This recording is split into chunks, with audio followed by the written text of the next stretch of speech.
শরীর সুস্থ রাখতে পেট পরিষ্কার থাকা অত্যন্ত জরুরি। শরীরে টক্সিন জমতে শুরু করলে হজমের সমস্যা, কোষ্ঠকাঠিন্য সহ নানা সমস্যা দেখা দিতে পারে। পেট পরিষ্কার না থাকলে সারাদিনই অস্বস্তি হয়, কাজে মন বসে না এবং পেট ফাঁপা ভাব, ব্যথা ও গ্যাসের সমস্যাও বাড়ে।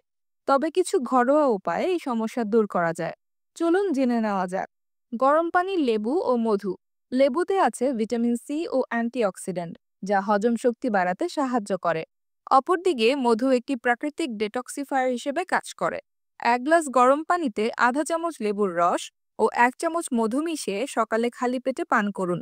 এটি শুধু মেটাবলিজম বাড়ায় না, বরং পেটের ভেতরে জমে থাকা টক্সিনও বের করতে সাহায্য করে। ত্রিফলা চূর্ণ। আয়ুর্বেদে ত্রিফলা চূর্ণকে সেরা ডেটক্স উপাদান হিসেবে উল্লেখ করা হয়েছে। এটি 3টি ফল, হরিতকি, বহেরা ও আমলকি থেকে তৈরি। হজমের জন্য অত্যন্ত উপকারী এই জিনিস। রাতে শোবার আগে 1 চামচ ত্রিফলা চূর্ণ গরম পানিতে মিশিয়ে পান করলে সকালে স্বাভাবিকভাবে পেট পরিষ্কার হয় এবং হজম শক্তিও বাড়ে। মেথি বীজ। মেথি বীজে রয়েছে প্রচুর ফাইবার ও অ্যান্টিঅক্সিডেন্ট। এটি হজম শক্তি বাড়ায় এবং শরীর থেকে টক্সিন দূর করতে সাহায্য করে।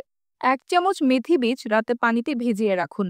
সকালে সেই পানি সহ মেথি বীজ গরম পানিতে মিশিয়ে খেয়ে নিন। এটি কোষ্ঠকাঠিন্য, গ্যাস ও অ্যাসিডিটির সমস্যায় দারুণ কার্যকর।